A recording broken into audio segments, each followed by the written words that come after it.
Are you 1? Are you 2? Are you 3? Are you 10? Are you 20? Are you 30? Are you 40? Are you 50? Let's stop there. Have a wish, Helcsi.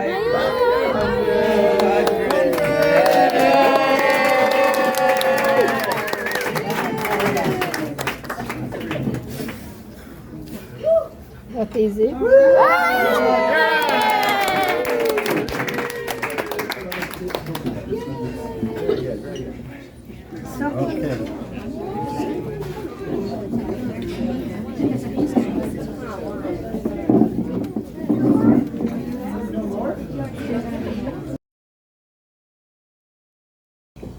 We're here.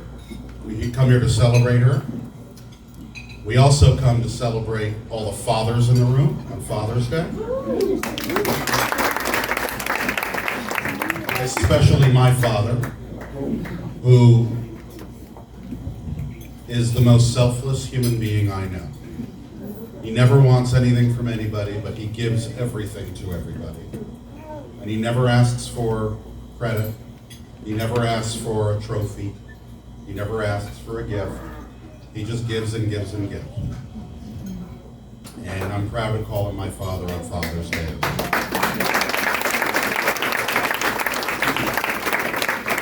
But back to my grandmother.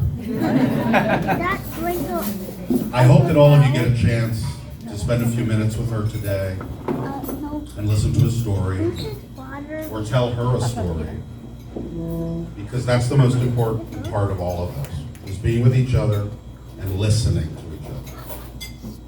Because it's not too many people that I know that get to have experiences like this. But we do, and we're very, very, very fortunate.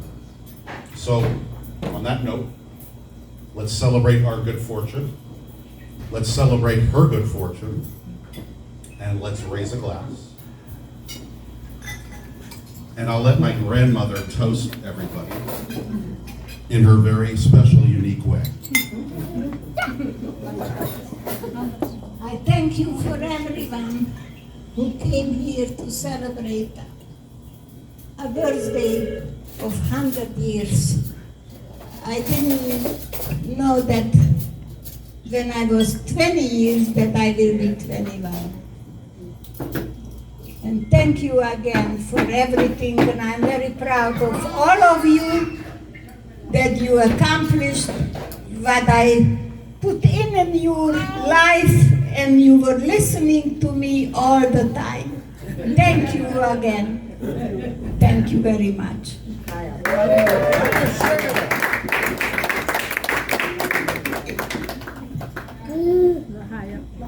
L'chaim to life. Egészséget.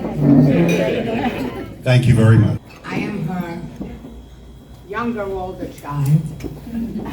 And everybody here knows her history, so I'm not going into that. But all I'm asking for is, let's do this again next year when she will be 101. Thank you.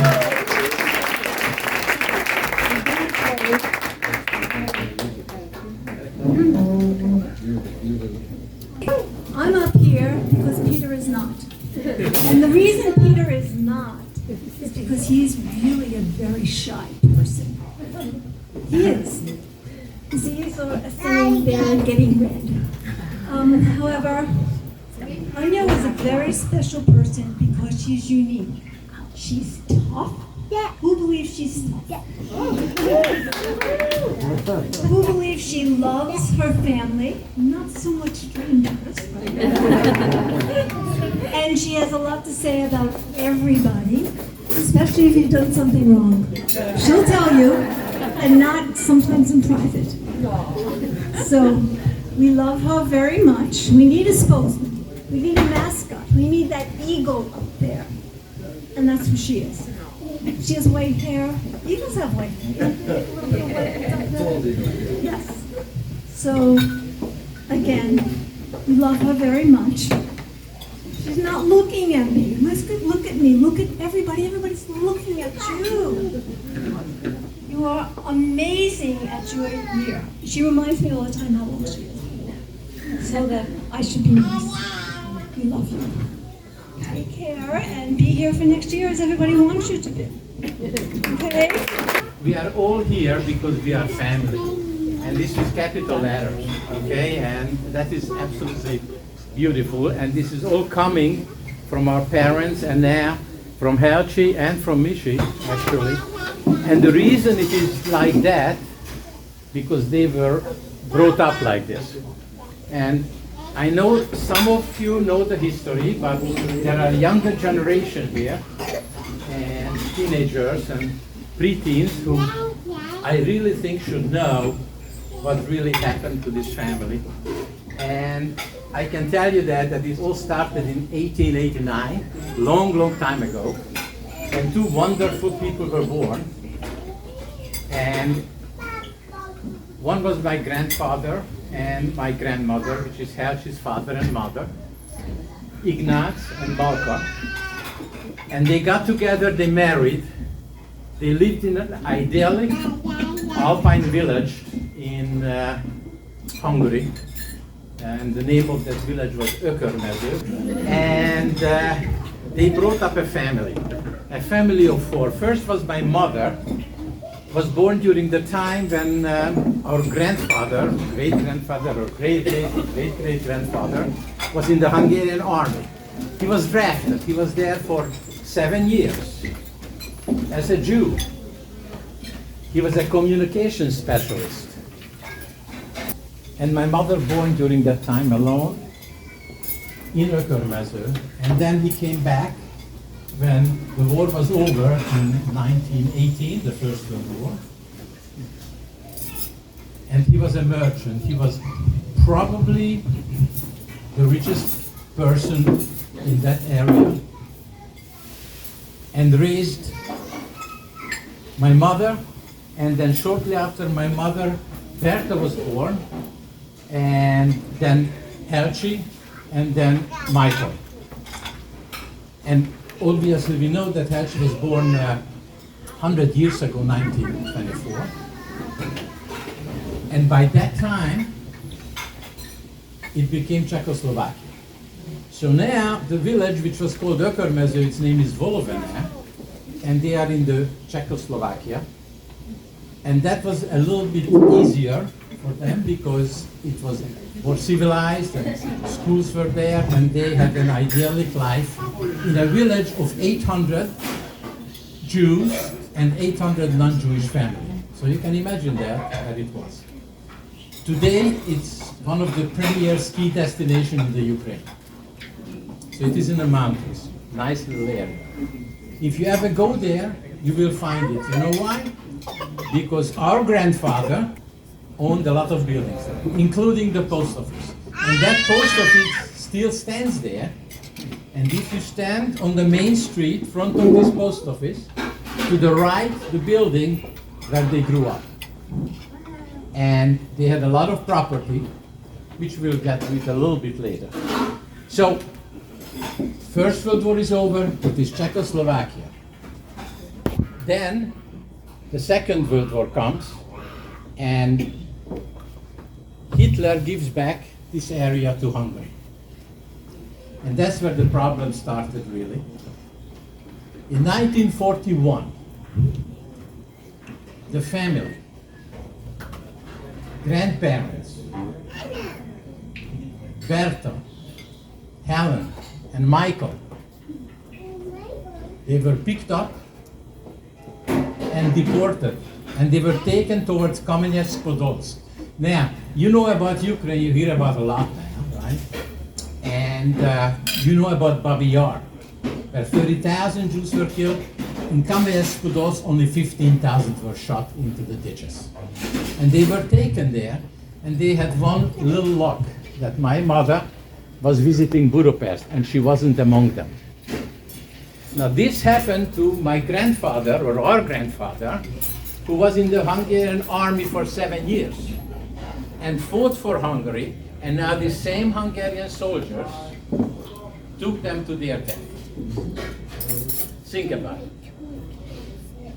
Anyway, so they were saved in a very circuitous route, and you can ask Helcsi and you can ask Mishi or you can ask me. If you are interested, I will tell you how. And they got back, but they got back and they had to hide. So they were hiding in Budapest. So sooner or later, the entire family was in Budapest, and this is now 1941, illegally, because Jews were not allowed to live in Budapest from outside of Budapest at that time because of the law. That was a little bit easier time, and in 1944, our grandmother, was very worried what's happening to their property and wanted to go back to Ökörmező to see. And Mishi couldn't go because he was a man and they were afraid that they're going to take him because he's a man. Grandfather obviously couldn't go. So the next choice was Berta. Berta was my mother. My mother was working and she made the money what the family lived in Budapest. So the next choice was Berta, Avi's mother, who said, I'm not going. And therefore Helcsi had to go. So Helcsi and grandmother goes back to Ökörmező in 1944. And grandmother and grandfather, when they lived there, it was an open house. When you go to Fieldstone Road today to visit Helcsi, what will you get the first thing? Some Wiener Schnitzel or anything, just food, right? Because you're going to get something. And that the same thing was in Ökörmező, because our grandparents did the same thing. Anyone came, any relative, and they had a lot. Anyone came, they got food, and they got to sleep there, and they were the center of basically the village. So now Helen and grandmother is back in Ökörmező. Grandfather, Berta and Mishi hiding in Budapest. In 1994, the deportation started. And it was just after Easter. I'm sorry? After Easter Day. Just after Easter Day. And grandmother and Helcsi were picked up and taken to Auschwitz. The rest I don't have to tell you because everyone knows that unfortunately grandmother never made it to the next day. And Helcsi worked there and liberated by the Red Army in 1945.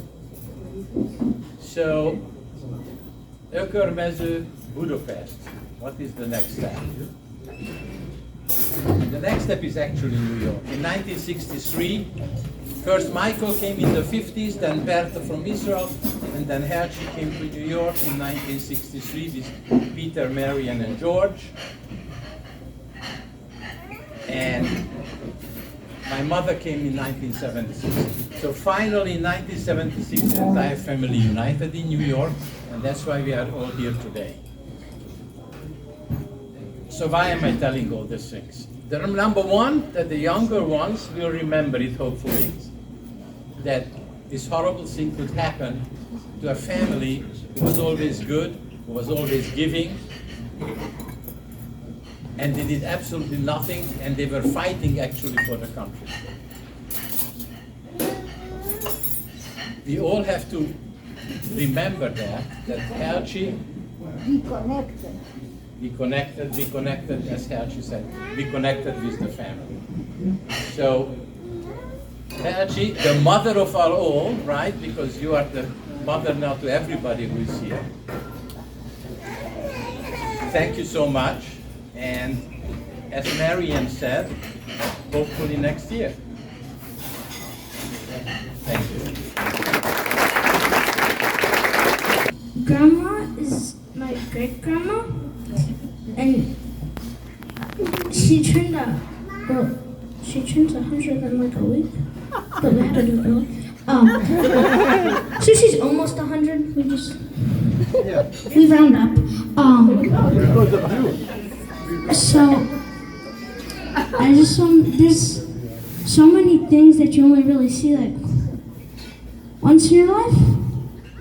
Like the Rangers winning the Stanley Cup, because that ain't gonna happen again. But most people never see anyone turn 100. But all of us have. So, yeah.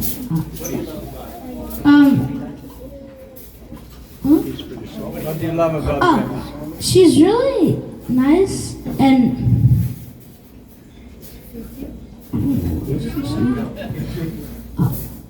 Give you cookies?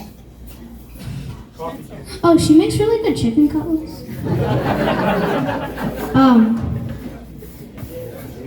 Yeah, that's basically.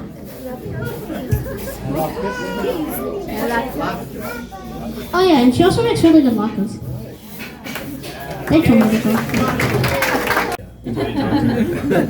Every decision I've ever made, it comes from the top down. I mean, I call her every day. Anything that's going on, she just has the right answer because she has 100 years of experience. I mean, that's incredible.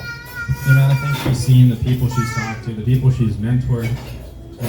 I get to benefit from all of that selfishly because I get it through her.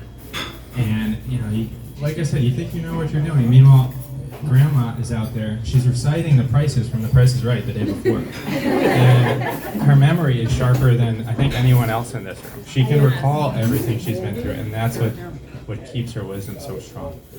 And she's cultivated this family of incredible people sitting in this room. And then people who have joined the family through friendships, through relationships with her personally, that really add to everyone's experience. And so I just want to thank her for always having the right advice and for always teaching me how to be a person and navigate this life. And I really appreciate it. As well, but I am not Adam. Different color shirts, looking very similar. But Alex and I are pretty much grew up almost like brothers with Grandma, flying out by ourselves as accompanied minors to Palm Springs, going out to the condo, shaking the orange tree so that she could squeeze fresh orange juice for us. I'll never forget the story that she sent Alex and I to go grocery shopping, and English being her, 7th language now?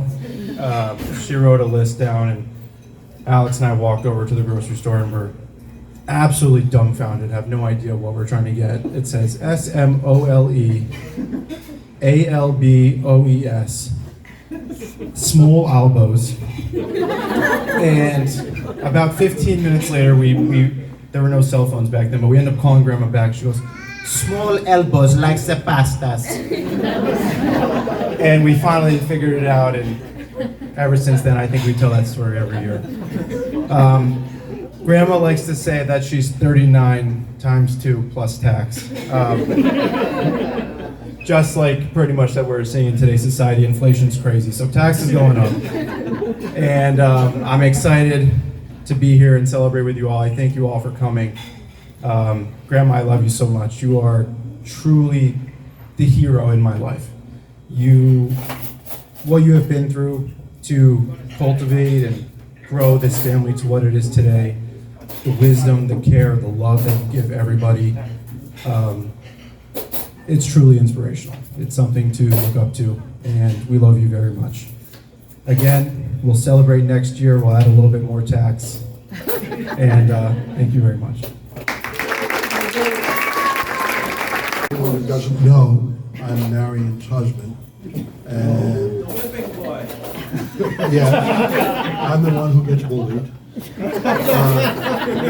I only have really one word to say about Grandma, and that's amazing.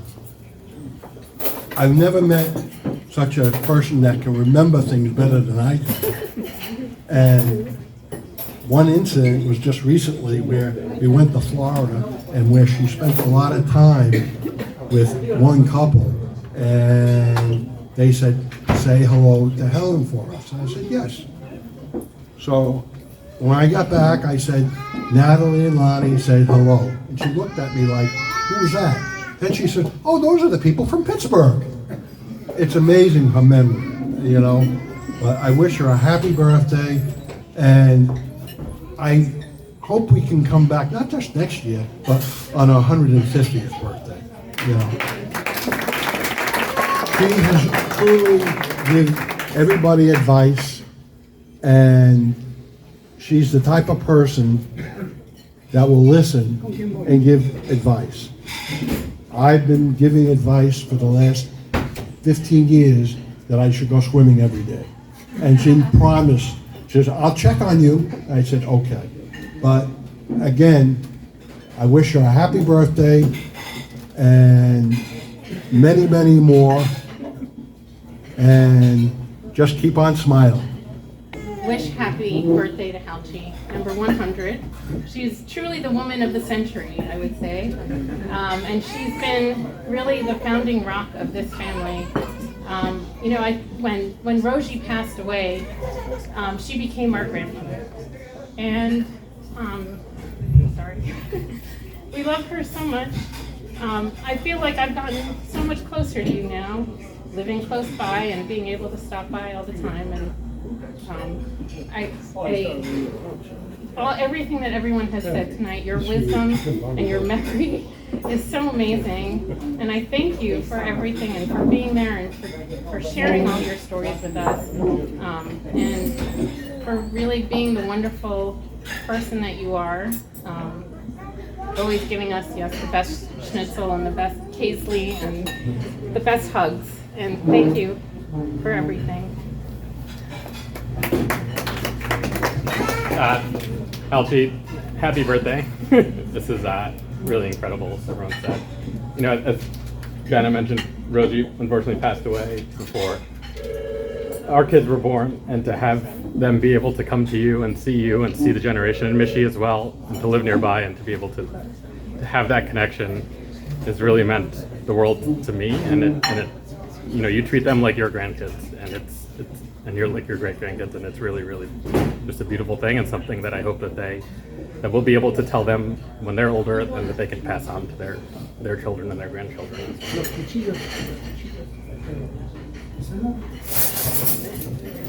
I'm so happy to be here with you. It's so hard to be so far. And I miss you so much.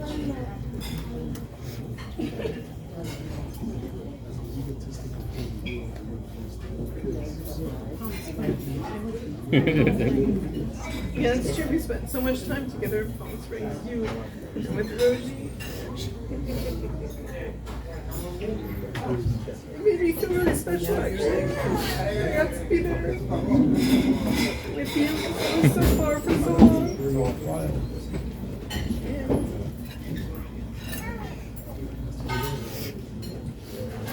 And because of you, I still feel really connected to the family. Even more so in all the things you've taught us. And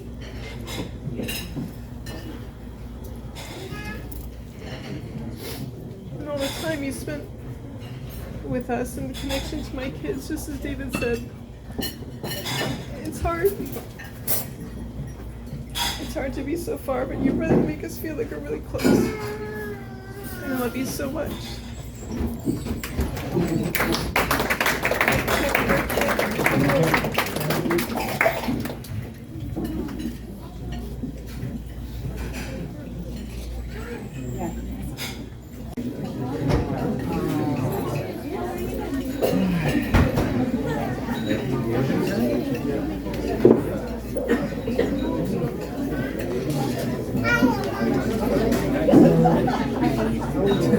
Unfortunately, my mom passed away, and I just want to tell you very short words: to live, love, and laugh, because that's what we all wish to you. And my granddaughter wants to say a few words. Even though you are 100 and you're turning 100, that doesn't let you get in your way, and you don't seem 100. You go, and you do a lot of stuff, and we just want to appreciate you on this special day, and we love you. Thank you. Old school is the best.